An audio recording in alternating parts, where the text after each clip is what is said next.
नमस्ते दोस्तों, आप सबका एक बार फिर से स्वागत है आपके अपने YouTube चैनल सत्य सनातन में। आज हम पहुंचे हैं एक बार फिर से शांतनु गुप्ता जी के पास में, क्योंकि मुद्दे आपके बहुत सारे हैं, सवाल आपके बहुत सारे थे। आप लोगों ने कहा कि जिस प्रकार से अभद्र भाषा का प्रयोग कर कुतर्कता के साथ में ऐसे ऐसे सवाल किए जा रहे हैं पूर्वांचल एक्सप्रेस के ऊपर, बहुत सारे और भी अन्य सवाल हैं उन सब के ऊपर जो आपने हमसे सवाल पूछे हैं। हम एक बार फिर से पहुंचे शांतनु जी के पास में। शांतनु जी, सबसे पहले तो आपका बहुत बहुत स्वागत है। नमस्ते अंकुर भाई, और आपके सभी दर्शकों को नमस्कार। हम पिछले दिनों से देख रहे हैं कि एक बहुत बड़ा विमान सड़क पर उतरता है। उससे पहले बताया जाता है कि यहाँ पर रफाल भी उतर सकता है। प्रधानमंत्री नरेंद्र मोदी को हमने सड़क पर ही अपने विमान से, हरक्यूलिस विमान से उतरते हुए भी देखा। बड़ा प्राउड फील हुआ पूरे के पूरे देश को। विदेशों तक यह बात गई कि भारत में अब उच्चतम दर्जे की सड़कें बन रही हैं। जहां एक तरफ अभी तक कहते थे कि सड़कों में गड्ढे नहीं बल्कि गड्ढों में सड़कें हैं, वहां पर कई 100 किलोमीटर के हाईवेज बन रहे हैं। लेकिन अचानक से बीच में एक रिटायर्ड आईएएस आते हैं। मैं यहाँ पर एक चीज ऐड करना चाहूंगा कि मैं YouTube से आता हूँ और YouTube में बहुत छोटे छोटे यूट्यूबर्स भी हैं। वो कभी भी कोई फाउल लैंग्वेज यूज नहीं करते। उनके बोलने का तरीका बहुत सोफिस्टिकेटेड होता है, अपनी बात को रखने का तरीका बहुत अच्छा होता है। लेकिन एक पूर्व आईएएस जो रिटायर्ड है, सूर्य प्रताप शायद उनका नाम है, सूर्य प्रताप सिंह, धोती फाड़ दी, क्या निकला उसमें से, ये वो बहुत सारी चीजें कही गई हैं। अपनी बात को रखने के तरीके बहुत हैं, लेकिन इतने निम्न और इतने नीचता के साथ में कोई बात अगर कहेगा भी तो मुझे नहीं लगता कि उस व्यक्ति के पास में कोई मुद्दा है जी, उसकी बात में कोई दम है जी। देखिए, उनकी बातों पे तो हम आ सकते हैं। उन्होंने बहुत सारी बातें कही हैं। सूर्य प्रताप सिंह जिनका आप नाम ले रहे हैं, रिटायर्ड आईएएस हैं। उन पे बहुत सारी एफआईआर हैं। उनका करियर कैसा रहा है आप गूगल सर्च से देख सकते हैं कि उनका आईएएस का करियर कैसा रहा है। तभी वो शायद वो यूट्यूब में अब आ गए हैं। तो उनकी भाषा आपने कहा ठीक है, आप पूर्वांचल एक्सप्रेस पे एग्री हो सकते हैं, नहीं एग्री हो सकते हैं, आपके तर्क हो सकते हैं। लेकिन आप कह रहे हैं कि मैंने धोती फाड़ दी, मैंने उसमें घुटन्ना चड्डी, मतलब इससे आप कहना क्या चाह रहे हैं? आपके तर्क क्या हैं? ना तो उनके तर्क संगत है, ना उनकी भाषा तर्क संगत है। वो कुछ खास अधिकारियों का नाम लेकर, जो बहुत ऑनेस्ट अधिकारी रहे जैसे अवनीश अवस्थी, उनका नाम लेके अपने वीडियो को पॉपुलर करना चाह रहे हैं कि भाई लोग मेरे शायद तर्क को तो नहीं सुनेंगे, शायद धोती घुटन्ना किसी का नाम ले लूं। तो मेरे ख्याल से आईएएस ऑफिसर पे ये शोभा नहीं देता। और मेरे ख्याल से उनका जो वीरदास टाइप पे ही, वीरदास टाइप, जैसे वीरदास वहां जाके कुछ ऐसे ओछे शब्दों से प्रसिद्धि प्राप्त करना चाह रहे हैं। मैं कहता सूर्य प्रताप सिंह भी ओछे शब्दों से प्रसिद्धि प्राप्त करना चाह रहे हैं। अगर आपने उनका वीडियो सुना हो, आप तर्क पूछे तो मैं एक एक का जवाब दूंगा, मैं आपको। मैं बस उसी में से ही कुछ एक मेरे सवाल हैं। सबसे पहला सवाल मेरा ये, क्या यह समाजवादी एक्सप्रेस है? समाजवादी पार्टी ने आज से 5 साल पहले बताते हैं कि ये पूरा निर्माण कर दिया था, पूरा बना दिया था, और सिर्फ मोदी जी तो वहां अपने जहाज से उतरे और सिर्फ फीता काटा है जी। देखिए, मैं आपकी जनता को 2-3 तर्क दूंगा, उससे उन्हें खुद समझ में आ जाएगा। समाजवादी पार्टी ने 2017 में चुनाव हारा। 2012 से 17 तक की उनकी सरकार थी। 16 में उन्होंने नोएडा की मेट्रो इनॉग्रेट कर दी 2 स्टेशनों के बीच में जी। उसी यहाँ से वहां चले गए और वापस आकर कह रहे लॉन्च हो गई। जबकि वो जब लॉन्च हुई वो तो योगी जी के काल में 2018 में हुई। तो जो व्यक्ति 2 स्टेशनों के बीच में लॉन्च कर देगा, वो तो 1 किलोमीटर भी बना दी होती उसने तो उसमें भी गाड़ी चला लेता। अगर उसने पहली बार अपनी गाड़ी 2021 में चलाई है, अखिलेश यादव ने पहली बार अपनी गाड़ी लेके 2021 में पहुंचे पूर्वांचल एक्सप्रेस में, तो आपको लगता है उन्होंने उसकी 1 इंच भी बनाई होगी? पहली बात। दूसरी बात, ये जो इन प्रोजेक्ट को ईपीसी प्रोजेक्ट बोला जाता है, जो टाइम एंड मटेरियल बाउंड होते हैं कि आप अगर टाइम से ज्यादा लगाएगा तो कॉन्ट्रैक्टर को पैसा भरना पड़ेगा। ऐसे में जो लॉ कहता है कि आपको 80% जमीन अधिकृत करनी पड़ती है, एक्वायर करनी पड़ती है, उसके बाद ही आप टेंडर इशू कर सकते हैं, नहीं तो टेंडर इनवैलिड माना जाता है। और वो 80% की नॉर्म यूपीडा ने 90% बना ली है। यूपीडा ने योगी जी के समय वो 90% बना लिए कि 90% जमीन एक्वायर करे बिना, क्योंकि अगर जमीन एक्वायर नहीं करेंगे तो सड़क बनाएंगे क्या? मेरे सिर पर बनाएंगे क्या? और जमीन अधिग्रहण आपको पता है बड़ा मुद्दा है। 9 जिलों से जाती है ये, लखनऊ से होती हुई, आजमगढ़ से होती हुई, अमेठी से होती हुई, अयोध्या से होती हुई, ये गाजीपुर पहुंचती है। इन 9 जिलों के डीएमओ से बात करना, उनको बताना कि आपको क्या रूट अलाइनमेंट है, कौन कौन से गांव की जमीन अधिकृत करनी है, उनका क्या मानदेय होगा। कोई भी कोर्ट केस ना हो, एक भी कोर्ट केस नहीं हुआ इसमें। हर किसान बिल्कुल चुपचाप अपनी मर्जी से, राजी से, खुशी से उसने जमीन दी है पैसे लेकर। कोई भी कोर्ट केस ना हो। फिर ये सारी जमीन यूपीडा जिसने एग्जीक्यूट किया है गवर्नमेंट की तरफ से, उसको जाएगी, तब जाके टेंडर होगा। उन्होंने क्या करा, कुछ 18-20% लैंड एक्वायर करी और टेंडर कर दिया, वो टेंडर इनवैलिड होना ही था। क्योंकि वो टेंडर चलेगा ही नहीं, क्योंकि वो 18% पे वो बिल्डर किस पे बनाएगा? अखिलेश यादव के घर के ऊपर बनाएगा क्या? तो लेकिन उन्होंने कह दिया कि समाजवादी पूर्वांचल एक्सप्रेसवे है, समाजवादी क्योंकि पार्टी का नाम डालना था। और मैं आपको एक बात और बताता हूं अंकुर जी, 2016 दिसंबर, 2 महीने पहले, 2 महीने भी नहीं, मात्र 17-18 दिन पहले चुनाव की घोषणा से इन्होंने क्या करा, लखनऊ में बैठे कंप्यूटर से टिक टिक करके 300 प्रोजेक्ट लॉन्च कर दिए 60,000 करोड़ के। अब क्या होता है, जब भी मैं चैनल की डिबेट में जाता हूं तो चैनल का प्रवक्ता जो समाजवादी पार्टी से आता है, अगर योगी जी की किसी परियोजना का नाम, मोदी जी की किसी परियोजना का नाम मिलता जुलता भी होता है उन 300 प्रोजेक्ट से जो कंप्यूटर से बैठ के टिक टिक करके लॉन्च किए गए थे, ये तो हमारा प्रोजेक्ट है। मतलब ये तो ऐसा है कि आपका सत्य सनातन चैनल है, मैं सोच लूं कि मैंने बनाया, मेरा है, क्योंकि मैंने सोचा था। बिल्कुल। देखिए, सोचने से और कागज पे लिखने से कार्य नहीं होता, जमीन पे खटना पड़ता है, पसीना लगाना पड़ता है, मेहनत करनी पड़ती है, उसमें करप्शन रोकना पड़ता है, तब जाके वो सड़क जमीन पे आती है। तो अब आपको दर्शक समझ गए होंगे कि किसका एक्सप्रेसवे हो, वो कैसे बना। आप टेंडर की डेट देख सकते हैं, आप पेमेंट की डेट देख सकते हैं, सबको पता है कि वो 2018 से 2021 के बीच में बना। और इसके बीच में उत्तर प्रदेश के पूर्वांचल में 20 साल में सबसे ज्यादा वर्षा हुई। आपको पता है वर्षा में सड़क बनाना कितना मुश्किल है। इसी बीच डेढ़ साल का या 2 साल का कोरोना पीरियड भी रहा, जिसमें पूरा लॉकडाउन हो गया। तो उस सब के बावजूद भी ये समय पर बनके तैयार हुआ है। तो मेरे ख्याल से जनता जो वहां देख रही है वो तो देख रही है ना, उसके सामने जमीन ली जा रही है, उसके सामने सड़क बन रही है, तो वो देख रही है। तो पूर्वांचल में किसी को संशय नहीं है। हाँ, पश्चिम में कुछ लोगों ने यूट्यूब देख के सूर्य प्रताप सिंह जैसे धोती वाले वीडियो देख के किसी को भ्रम हुआ, तो उसके लिए आपका वीडियो कारगर रहेगा। ये तथाकथित आईएएस ये भी कह रहे हैं कि ये तो सिर्फ 3 जिलों को ही जोड़ रहा है जो पूर्वांचल एक्सप्रेस है। आपने भी 9 जिले बताए। देखिए, इनकी ना कई बातें बड़ी फनी हैं। ये कह रहे हैं कि तो 3 जिलों को पूर्वांचल के जोड़ रहा है, बाकी तो अवध के हैं। अगर मुझे लखनऊ से गाजीपुर जाना है तो मैं क्या, अगर कोई अवध में आता है, बाकी सब वो पूर्व के ही जिले हैं सारे, अगर कोई लखनऊ अवध से आता है तो मैं वहां से क्या कि हवा से उड़ के पहुंच जाऊंगा, मुझे जाना तो सड़क से ही पड़ेगा। तो अगर 2 जिले वो अवध की डेफिनेशन में आते हैं तो इसे कहते हैं बाल की खाल निकालना। कि वो तो नाम पहले के ऊपर सिर्फ नाम पहले भी समाजवादी पूर्वांचल एक्सप्रेस में था। तो जो आपके खासम खास हैं, जिनके लिए शायद आप सूर्य प्रताप सिंह शायद पॉलिटिकल टिकट ट्राई कर रहे हैं, तो उनसे कहिए कि उन्होंने पूर्वांचल एक्सप्रेस क्यों नाम रखा? कोई एरिया था ही नहीं वहां। समाजवादी तो समाजवादी क्या था नाम, उस पे चर्चा करिए। तो मैं कहते तर्क को वितर्क करना, लोगों को पता है कि अब जिस जगह जाने में उनको 10 घंटे लगते थे, तर्क क्या है, 10 घंटे लगते तब केवल 4 घंटे लगेंगे। आप समझ सकते हैं 10 घंटे और 4 घंटे कितना फर्क होता है। अब आप 10 घंटे में बिहार बॉर्डर से, बक्सर से आप दिल्ली आ सकते हैं 10 घंटे में, जो आपको लखनऊ आने में लगते थे। मजे की बात, सबसे फायदा पता है किसको होगा इस एक्सप्रेसवे का? अखिलेश यादव को। कैसे होगा? उनकी कॉन्स्टिट्यूंसी है क्या? आजमगढ़ जाने लगते थे 5.5 से 6 घंटे, अब लगेंगे मात्र 1.5 से 2 घंटे। तो आज तक वो जाते नहीं थे। तो मुझे लगता है अब कम से कम अपने घर से निकलेंगे, बड़ी गाड़ी में बैठेंगे और अपनी कॉन्स्टिट्यूंसी, जो उनकी लोकसभा कॉन्स्टिट्यूंसी है, उनकी पार्लियामेंट में अटेंडेंस है 36%, तो वो पार्लियामेंट भी नहीं जाते हैं और अपनी कॉन्स्टिट्यूंसी भी नहीं जाते हैं। तो पार्लियामेंट आने के लिए तो वैसे भी हवाई जहाज है, लखनऊ से दिल्ली आ सकते हैं, वो क्यों नहीं आते पता नहीं। लंदन ज्यादा दिखते हैं, विदेश ज्यादा दिखते हैं दिल्ली में और आजमगढ़ दिखते हैं, लेकिन कम से कम अब 1.5-2 घंटे में वो अपनी कॉन्स्टिट्यूंसी पहुंच पाएंगे। तो नाम में मेरे ख्याल से वो पूर्वांचल क्यों है, उसको अवध पूर्वांचल बोल देते तो कुछ अलग हो जाता। तो मेरे ख्याल से आईएएस के लेवल के तर्क ही नहीं है, वो एक बचकाने मस्खरे टिकटॉक टाइप के तर्क है उनके। टिकटॉक के लग रहे हैं, वो यूट्यूबर भी मुझे तो नहीं लग रहे। जी, आपने जो बात बताई, मुझे लगता है कि यूपी के 2 लड़के, शायद आपको याद जी बिल्कुल, यूपी के दोनों लड़कों की अटेंडेंस के मामले में वो फिसड्डी ही हैं जी। अब दोनों की कॉन्स्टिट्यूंसी आती है इसमें, मतलब उनकी तो पूर्व कॉन्स्टिट्यूंसी है, उनको तो वायनाड भगा दिया गया, उनकी पूर्व कॉन्स्टिट्यूंसी जो परिवार का क्षेत्र है वो भी आती है इस पे। बट आई थिंक वो कॉन्टेस्ट फिर से करेंगे अमेठी, पता नहीं, मुझे लगता है अब तो लोगों ने भगा दिया है। अब तो उन्होंने अपनी बहन को मोर्चा दे रखा है, क्योंकि बहन इंदिरा गांधी जैसी दिखती है, ये उनकी काबिलियत है, ये उनकी काबिलियत है, इसलिए वो उत्तर प्रदेश में आ गए। जी जी।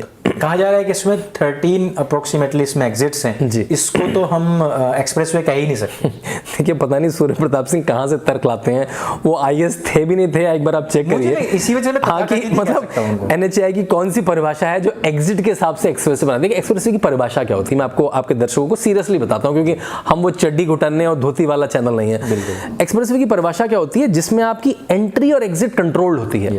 उसमें आपके दोनों साइड बैरियर लगे होते हैं, उसमें आप टोलिंग होती है उसमें, है ना, जो आप टोलिंग फ्री भी कर सकते हैं, पैसे भी दे सकते हैं, जिसमें आपका समय तय है कि अगर मैं लखनऊ से निकला तो मैं 4 घंटे में आजमगढ़ पहुंच जाऊंगा।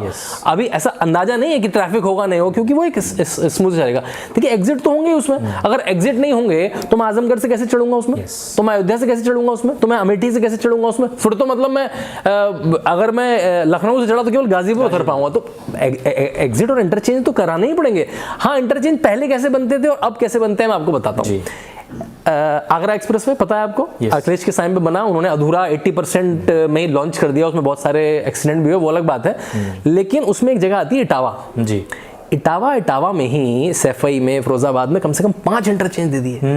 मतलब एक छोटे से एरिया में 5 इंटरचेंज अपने एरिया में। और एक इंटरचेंज में अंकुर भाई कितने पैसे लगते हैं? 100 से 150 करोड़ रुपए लग जाते हैं एक इंटरचेंज बनाने में, मतलब केवल आपने अपने एरिया में। और ये एक्सप्रेसवे तो जो गोरखपुर से जा सकता था, थोड़ा टेढ़ा मेढ़ा करके, गोरखपुर नहीं जाता है ये थोड़ा टेढ़ा मेढ़ा करके बनारस भी जा सकता था, वहां नहीं जाता है क्योंकि वो फिजिबल नहीं है, वो रूट अलाइनमेंट में नहीं आता है। लिंक से बाद में अब लिंक एक्सप्रेसवे बन रहे हैं कि उससे लिंक करने के लिए गोरखपुर एक्सप्रेसवे बन रहा है। कैसे बलिया लिंक होगा, कैसे ये देखा गया कि एनएच क्या कर रहा है, नेशनल हाईवे अथॉरिटी क्या कर रही है, उनसे हम ओवरलैप ना करें। पहले ऐसा कुछ नहीं था, हम जो बना रहे हैं मन बनाएंगे, जहां से हमारा मन आएगा ले जाएंगे, इसके घर ले जाएंगे, उसके घर ले जाएंगे, ऐसे एक्सप्रेसवे लग रहा है आपके घर की दुकान है क्या? मुझे ये बड़ा सुनकर तो ये ऐसी कोई नहीं है कि एग्जिट के हिसाब से एक्सप्रेसवे डिसाइड होते हैं। एक्सप्रेसवे की अपनी परिभाषा है, इंडियन रोड कांग्रेस के सारे मानक पूरा करके। तो ये बड़ा मतलब देखिए, जिसपे इतना बड़े विमान उतर सकते हैं, इतने हैवी विमान होते हैं, उतना लोड ले सकता है, वो दिखाता है कि कितने हाई क्वालिटी के हैं। मैं 3 साल यूरोप में रहा हूं, मैंने यूरोप के हाई स्पीड एक्सप्रेसवे देखे हैं और अब मुझे गर्व होता है कि मेरे देश में भी ऐसे एक्सप्रेसवे बन रहे हैं। वीडियोस क्लिप आती थी विदेशों से कि देखो वहां तो ये होता है, बिल्कुल, लेकिन हमारी सड़कें उस लायक है ही नहीं। बल्कि मुझे आश्चर्य भी हुआ था कि बनारस और गोरखपुर तो जाना ही चाहिए था, क्योंकि 2 बड़े दिग्गज उत्तर प्रदेश के यहाँ से आते हैं, लेकिन वहां से कहीं वो गुजरा भी नहीं है। देखिए, क्योंकि कुछ बनारस की बहुत सारी चीजें नेशनल हाईवे ने कवर कर ली हैं, गोरखपुर से लिंक एक्सप्रेस बन रहा है, लेकिन केवल मैं रूट को इसलिए चेंज कर दूं क्योंकि एक प्रधानमंत्री की कॉन्स्टिट्यूंसी है, क्योंकि वो एक मुख्यमंत्री की कॉन्स्टिट्यूंसी है, वो गलत निर्णय होगा। जैसे मैंने आपको बताया कि वहां पे इटावा के बाद 5 इंटरचेंज दे दिए गए और बाकी इंटरचेंज डिस्ट्रीब्यूटेड भी ठीक से नहीं है। गरीब आदमी इस एक्सप्रेसवे पर नहीं चढ़ पाएंगे, बहुत कम लोग इस पर चल पाएंगे, ऐसा भी सवाल ये भी तर्क है। सूर्य प्रताप सिंह भी कह रहे हैं, रविश कुमार भी कह रहे हैं, इसमें गरीब कैसे चलेगा।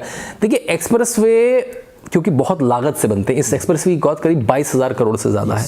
तो ये बनते कैसे हैं कि इसकी जो कॉस्ट है सरकार लगाती है, फिर उसमें से कुछ कीमत टोल से वसूली जाती है। किसने? क्योंकि इनका मेंटेनेंस भी करना होता है, इनकी एमसी भी करनी होती है, वो टोल के माध्यम से लग जाती है। अभी तो टोल नहीं है, स्टार्टिंग में मेरे ख्याल से कुछ समय टोल नहीं रहेगा, जब वो डिसाइड होगा कितना टोल लगना है उस पर लगेगा। देखिए, सारे एक्सप्रेसवे जो बड़े हैं, चाहे वो आगरा एक्सप्रेसवे हो, चाहे वो नोएडा से आगरा का एक्सप्रेस हो, ऐसे ही चलते हैं। तो ऐसा नहीं है कि इसमें कोई टोलिंग की नई व्यवस्था निकल के आई है। और जब व्यक्ति बस में चलेगा, सरकारी बसें चलेंगी इस पे, तो बस का किराया नहीं बढ़ने वाला है। तो वो तो उसमें खुद तो लेके जाएगा नहीं, वो बैलगाड़ी लेके 350 किलोमीटर तो जाएगा नहीं। तो मेरे ख्याल से ये कुतर्क है। एक्सप्रेसवे तो कश्मीर से लेकर अगर कन्याकुमारी तक है तो उनमें टोलिंग होती है। तो कोई टोल कोई नया शब्द तो है नहीं। सूर्य प्रताप सिंह ने आज तक टोल शब्द नहीं सुना। सरकारी बस का किराया तो नहीं बढ़ता है उससे, सरकारी बस का किराया वही रहेगा। अगर वो किसी जीप, टैक्सी, ट्रैकर में जाता है तो जो किराया देता है, लेकिन अब समय बच जाएगा। देखिए, समय भी तो कीमत है। अगर आप 10 घंटे में पहुंच रहे हो, 4 घंटे में पहुंच रहे हैं, आप दिन में सुबह जाके वापस आ सकते हैं। आपकी एक दिन की दिहाड़ी बच गई। बल्कि मैं तो सोचता हूं एक आईएएस ऐसे सोचेगा। नहीं तो उसे 10 घंटे अगर वो लखनऊ जाएगा, उसे एक रात रुकना पड़ेगा, वहां का होटल धर्मशाला का खर्चा करना पड़ेगा, कुछ भी काम है लखनऊ में, फिर वापस आना पड़ेगा जी। तो उसके 2 या 2.5 दिन खर्च हो जाएंगे। अब वो एक दिन में पूरा काम कर सकता है, उसकी 3 दिन की दिहाड़ी बच गई। मैं तो ऐसे सोचूंगा। और प्रोग्रेसिव में क्या होगा, जब ये आईएएस बने होंगे या पढ़े होंगे, उस टाइम की व्यवस्थाएं ऐसी रही होंगी, सड़कें टूटी छोटी, तो शायद उसी पुरानी एक आरके, एक मुलायम सिंह यादव वाले राज की लड़के से गलती हो जाती है, उस राज में जी रहे हैं सूर्य प्रताप सिंह शायद। पश्चिमी उत्तर प्रदेश में हमने आज तक कभी भी इस तरीके की चीजें नहीं देखी थी। अभी मैं मेरठ गया, गाजियाबाद आया वापस, और मैंने देखा कि हम 15-20 मिनट में टच कर जाते हैं, एरिया आ जाता है। यहाँ से मेरठ जाना मतलब एक काम होता था, उसमें आपको गाजियाबाद का ट्रैफिक झेलना है, मोदी नगर का ट्रैफिक झेलना है, आपको नीचे जाते थे। अब तो आप मतलब हरिद्वार पहुंच जाते हैं 4 घंटे में।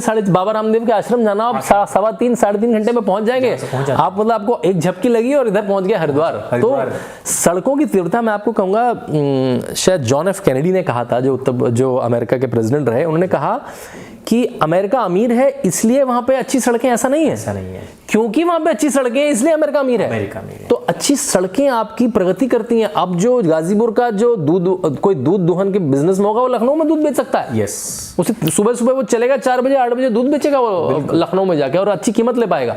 तो ट्रांसपोर्ट, खासकर जो पेरिशेबल वेजिटेबल्स हैं, टमाटर है, जो फल हैं, सब्जियां हैं, उनके लिए तो रामबाण है क्विक, क्योंकि वहां क्विक होना है। जितनी जल्दी वो मंडी में पहुंचेगा, जितनी अच्छी मंडी में पहुंचेगा, उतनी जल्दी उसे अच्छा दाम मिल पाएगा। हॉस्पिटल्स के लिए, इमरजेंसी के लिए, एम्बुलेंसेस के लिए, जो एग्जाम देने जा रहे हैं बच्चे, उनके लिए। अब क्या होता है, बच्चों को एक दिन पहले से आके रहना पड़ता था लखनऊ में, अगर सेंटर कहीं और नहीं है तो। मैं प्रवास में साउथ में काफी घूमा हूँ, आपके भी याद होगा। जी। तो 2013 की 14 की बातें हैं ये जी। तो मैंने देखा वहां तमिलनाडु में, आंध्र प्रदेश, तेलंगाना में सड़कों के इतने अच्छे नेटवर्क है। और वहां पे ट्रेन नहीं बल्कि जो रोडवेज हैं वो बहुत चलती हैं। मैं गुजरात गया तो मैंने वहां की सड़कें देखी, और जब मैं उत्तर प्रदेश वापस आता था तो मुझे बड़ा अफसोस इस बात का होता था।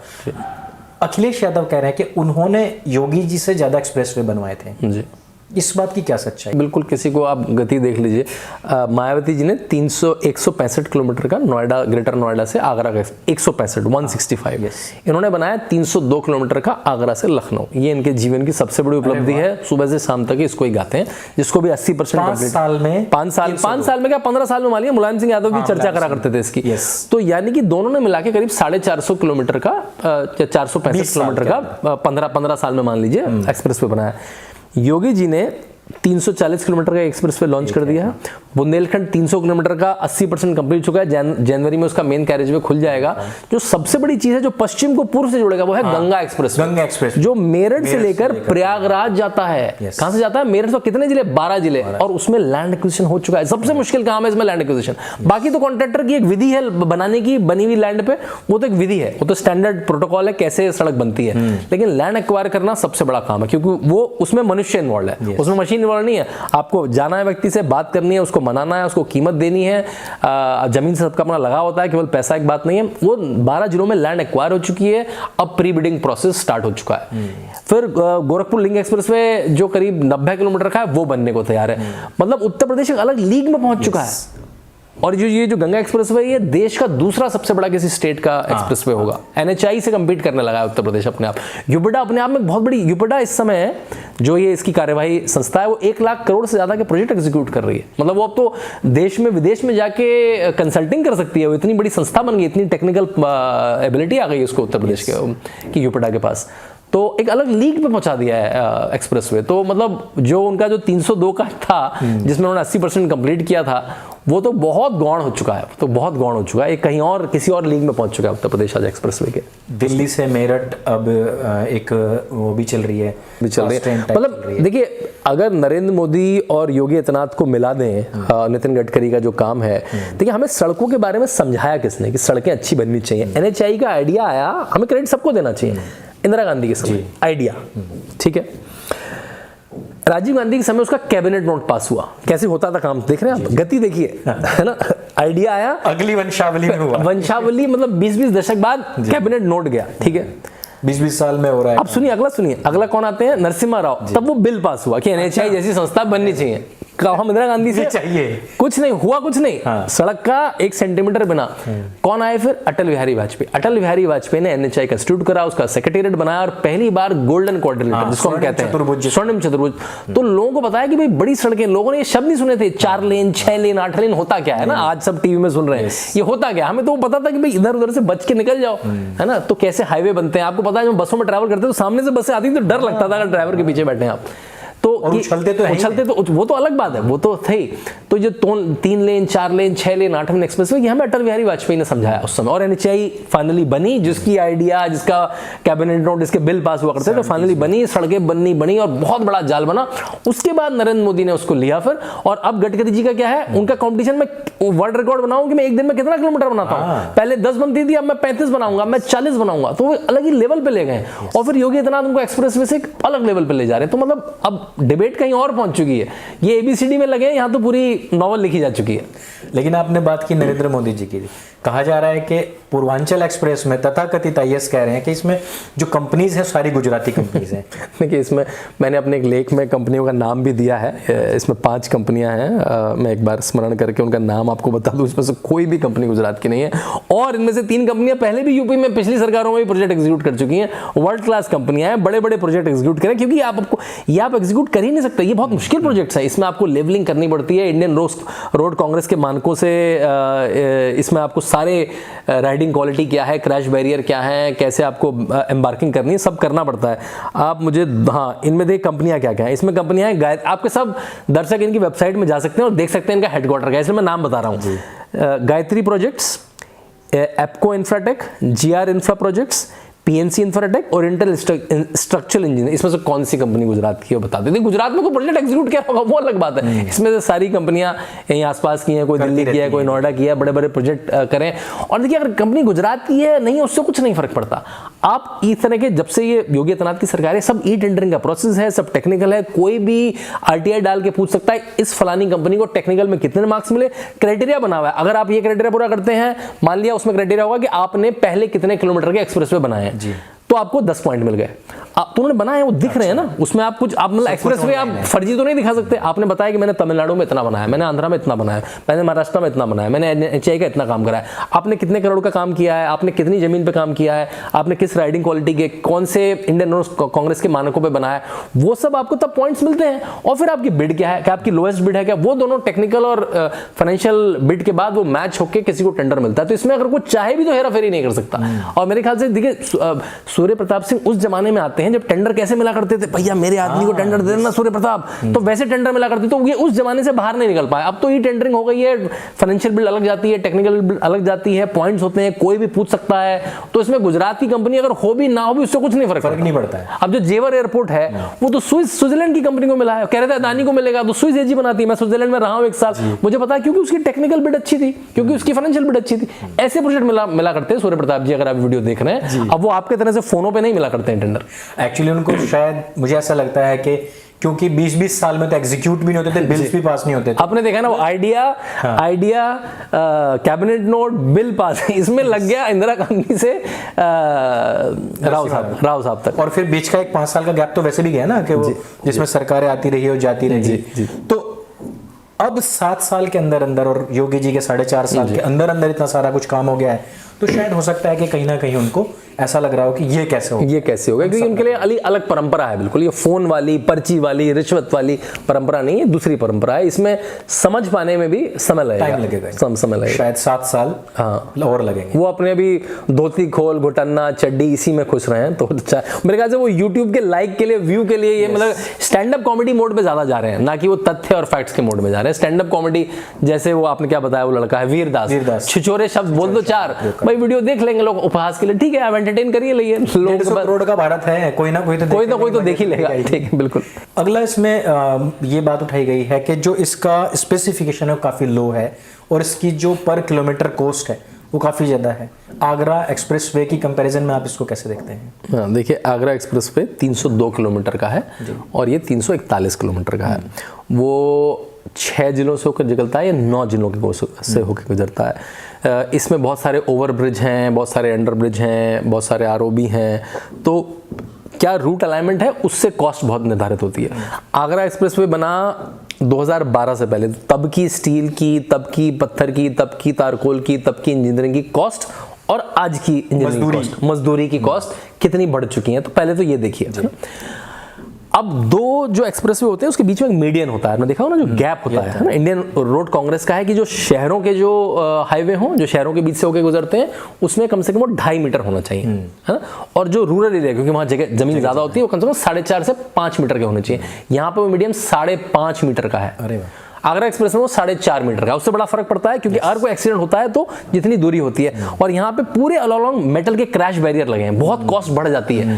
अलॉन्ग अगर गाड़ी लड़ती भी है तो उधर ना पलट पाए, उधर ना जा पाए, इधर की गाड़ी उधर ना जा पाए और वो उसी क्रैश पे रुक जाए। तो मेटल क्रैश, अगर आप सोचिए 341 में जब मेटल के क्रैश बैरियर लगाते हैं और आप 1 मीटर से 340 किलोमीटर में 1 मीटर की लैंड ज्यादा लेते हैं, आप समझ सकते हैं, आपको कॉस्ट डिफरेंस समझ में आ रहा होगा। समय तो बढ़ ही चुका है, पिछले 5 साल और आपके 5 साल में इन्फ्लेशन क्या है वो अलग बात है कि क्या कॉस्ट है, मजदूरी, क्योंकि स्टैंडर्ड ऑफ लिविंग बढ़ चुका है ना।